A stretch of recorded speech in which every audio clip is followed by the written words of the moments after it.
Hello guys, welcome back to my YouTube channel. In this video, let's talk about those people जो सच में अपनी life में stage तक आ गए now they want to quit. मतलब पहले इतना डर चुके हैं वो लोग अपनी लाइफ में, मतलब चाहते भी जॉब चेंज करना, क्विट करना, चीज़ें करना, पर डरते थे यार दूसरी जॉब तो नहीं, कैसे मिलेगी, मिलेगी नहीं मिलेगी, फाइनेंसिस है, बहुत चीज़ें डिपेंडेंट है उसके ऊपर। एंड खुद को भी फील होता ना यार मुझे नकारा, मतलब बहुत खुद को भी बहुत डाउन फील होता है उस चीज़ को लेकर भी। आप स्ट्रेस में रहते हो, एनजाइटी में रहते हो, आप बहुत डायलेमा में रहते हो। बट एक टाइम ना ऐसा आ जाता है कि जब इतना आप रेगुलरली बेसिस वगैरह पे स्ट्रेस फील कर रहे हो, फ़र्क पड़ना बंद हो जाता है एंड बिकम दैट ऑफ इंसान के देख लेंगे यार जो होगा। अब लिटरली अगर उस स्टेज तक पहुँच गए हो ना यार, उस ब्रेकिंग पॉइंट तक आप पहुँच गए हो, टूट चुके हो यार अच्छे से, ये फ़र्क पड़ना ही बंद हो गया। किसी की डाँट का, किसी का उल्टा-सीधा बोलने का, किसी तमाशे का, किसी का कुछ भी, now you just want to quit. देख लेंगे यार, वो होता है ना अंदर से एक आवाज़ निकलती है कि यार देखा जाएगा, देखा जाएगा, मुझसे बहुत सहन नहीं हो रहा, मुझसे बोर नहीं हो रहा, मुझे नहीं पता मैं कहाँ गलत हूँ, क्या सही हूँ, क्या है, क्या नहीं है, और मुझे कुछ समझ में ही नहीं आ रहा है। I want to quit. तो ये वीडियो उन्हीं लोगों के लिए है। देखो पहली बात, ना अपने को जस्टिफाई करने की ज़रूरत है किसी के सामने जाकर भी। If you want to quit, quit. You want to be stay there, then stay there. Getting this thing? आपने किसी का ठेका नहीं उठा रखा, आप लोगों को समझाते फिरें। आई नो, मतलब कुछ कहीं पे तो यू हैव टू अनस्टेबल, कुछ लोगों के सामने से हमें पेरेंट्स हो गए, कुछ लोगों के सामने तो यार you have to be unstable थोड़ा बहुत।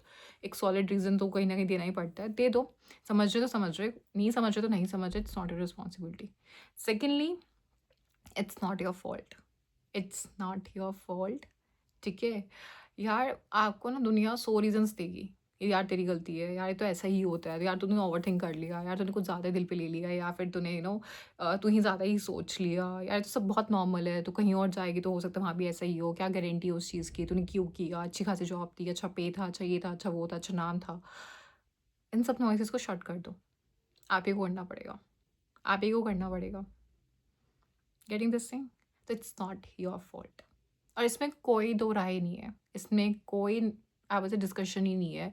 It's not your fault. इतना तो कॉन्फिडेंस रखना पड़ेगा, और इतना अगर आपने अपने पे फेथ होने के बाद अगर इतना बड़ा डिसीजन ले लिया है बिना किसी बैकअप के। आज के टाइम पे कितने लोग हैं, मुझे कितने डीएम्स आते हैं, मैंने भी अपनी लाइफ में वो चीज़ की हुई है कि without any backup I have resigned 2 times in my life without any backup in hand. Reason वही था। यार किसी को आती हुई लक्ष्मी बुरी नहीं लगती भाई, किसी को अच्छी नहीं, किसी को बुरी लगती है आती हुई लक्ष्मी। बट यार इज्जत की रोटी कमाने जाते हैं हम लोग, ठीक है? वो इज्जत नहीं है तो रोटी नहीं है, फिर मतलब क्या लॉजिक है उस रोटी का? सिंपल सी चीज़ है यार, रोटी कमाने तो जा रहे हैं हम वहाँ पे, कौन से वो हमें कौन सी ऐश करवा रहे हैं बैठ के? कुछ नहीं करवा रहे, जितना काम करवा रहे हैं उस मतलब जितना हम सैलरी ले रहे हैं उससे डबल हमसे कमा रहे हैं। मतलब अगर आप देख लोगे ना किसी दिन खोल सो मतलब अगर किसी क्लाइंट के लिए काम कर रहे हो, और अब अगर आपके हाथ में गलती से शीट्स लग गई ना वो वाली, कि जिसके अंदर like I have friend she was in PMO, और पीएमओ का काम ना यही सब होता है कि वो लोग पिच करते होते हैं क्लाइंट्स को, एंड वही लोग बिजनेस साइड देखते होते हैं। एंड आपके तोते उड़ जाएंगे जानकर भी कि आप अपनी शायद अपनी कंपनी से 4 लाख कमा रहे होंगे, बट आपकी कंपनी आपको क्लाइंट के सामने वो आपके नाम का 40 लाख कमा रही होती है। इतनी बीच का मार्जिन कमाया जाता है यार, मतलब इंडिया में तो ये चीज़ बहुत ज़्यादा है इंडिया में, बहुत ही ज़्यादा है, क्योंकि कोई वर्किंग स्टैंडर्ड्स तो है नहीं। जिस मर्जी टाइम काम करा लो, 24 घंटे काम करा लो, वो मतलब बिल्कुल अज्यूम करके रखा हुआ है कि इंसान की पर्सनल लाइफ तो कोई है ही नहीं। खाने का भी टाइम नहीं है, घूमने फिरने का तो टाइम छोड़ ही दो, कुछ भी करने का टाइम नहीं है, बस उठ रहा है, ऑफिस भाग रहा है, ऑफिस भाग के अपनी वही बस उसको रिव्यू करवाने हैं, उसे डिप्लॉय करना है, उसे ये करना है, उसे वो करना है, सो चीज़ें सीखनी है, but this is the life. हमने बहुत नॉर्मल कर दिया उस चीज़ को, जस्ट वो 2 वक्त की रोटी कमाने के लिए ये हालत हो चुकी है हम लोगों की। तो obviously this is not your fault. Third thing is, इस टाइम को वेस्ट नहीं करना है। इफ़ यू हैव क्विट, तो इस टाइम को आपको एज अपॉर्चुनिटी देखना है। देखो यार लाइफ में ना हर टाइप का टाइम आता है। एक आपका परसेप्शन जो होता है उस टाइम को देखने का, वो बहुत वही सारा गेम को डिसाइड करता है। अगर आपका नेगेटिव परसेप्शन है तो चीज़ें अच्छी होकर भी बुरी होंगी, अगर पॉजिटिव परसेप्शन है तो बुरी होकर भी अच्छी होंगी, और चीज़ें छोटी हो जाएंगी। देखो इस टाइम को आपको अपने आप को ऐसे समझिए, it's a blessing in your life कि आप अपने आप को अपग्रेड कर सकते हैं। It's opportunity in your life जिसमें आप अपने आप को अपग्रेड कर सकते हैं। आप नई चीज़ें सीख सकते हैं, आप नई चीज़ें एक्सप्लोर कर सकते हैं, अपने आप को जितना आप स्किल करना चाहें उतना कर सकते हैं। आप नई-नई कोचिंग्स में आई वुड से इंटर्नशिप्स में या फिर नए-नए टाइप के प्रोजेक्ट्स में एनरोल करवा सकते हैं अपना आप, आप सर्टिफिकेशंस में एनरोल करवा सकते हैं अपना आपको, बहुत सारे टाइप के कोर्सेज़ में इन्वॉल्व करा सकते हैं अपना आपको। तो अगर आप इस चीज़ को ऐसे देखें ना यार, जो मैंने क्विट करने के बाद जो टाइम मेरे को मिला है, चाहे वो नोटिस पीरियड के 3 महीने हैं, चाहे वो 2 महीने, व्हाटएवर इट इज़, आप अगर इसे एज़ अपॉर्चुनिटी देखेंगे ना अपनी लाइफ में कि यार मुझे सीखने का मौका मिल रहा है, मुझे लर्न करने का मौका मिल रहा है, मुझे ग्रो करने का मौका मिल रहा है। आपको ना बहुत पैशनेट फ़ील होगा, बहुत पैशनेट फ़ील होगा। Have to face a lot of rejections also, क्योंकि वो भी बहुत हरासिंग ही होता है। यार देखो, जितना जॉब में रहना डिफ़िकल्ट है, उतना जॉब ढूँढना भी डिफ़िकल्ट है। आसान नहीं होता रिजेक्शंस फेस करना, आसान नहीं होता डीएम करना और घोस्ट हो जाना, आसान नहीं होता। मतलब भीख मँगवा देते हैं यार। इन शॉर्ट बोलूँ, जॉब ढूँढना आज के टाइम में बस भीख माँगना जैसा ही है।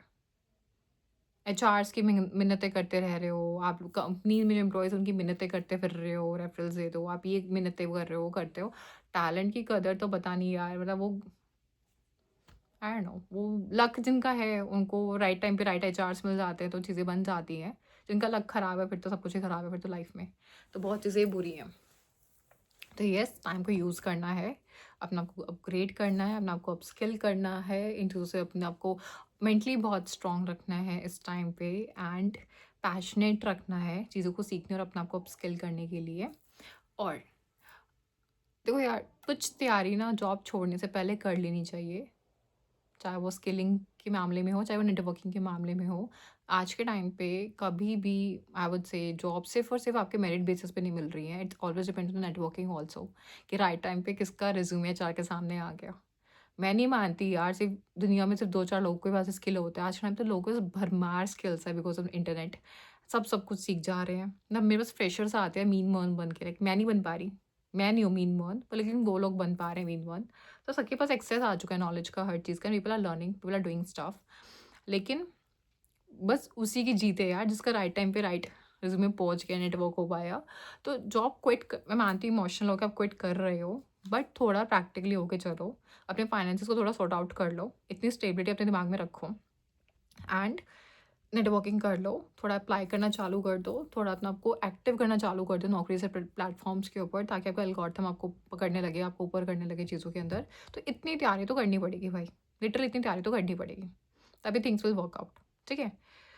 तो यही चीज़ है, यही मैं कुछ टिप्स देना चाहूँगी। एंड प्लीज़ लास्ट टिप ये है कि कम्युनिटी का पार्ट बनो, जहाँ पे पीपल आर पॉजिटिव, एंड जो सब थोड़ा नेगेटिविटी से ना को दूर रखो यार। सब ना जिससे भी बात करोगे ना इस टाइम पे, हर कोई भी लाइक टफ टाइम है, ये वो है, ऐसे लोगों से अपने आप को दूर ही रखो, ठीक है?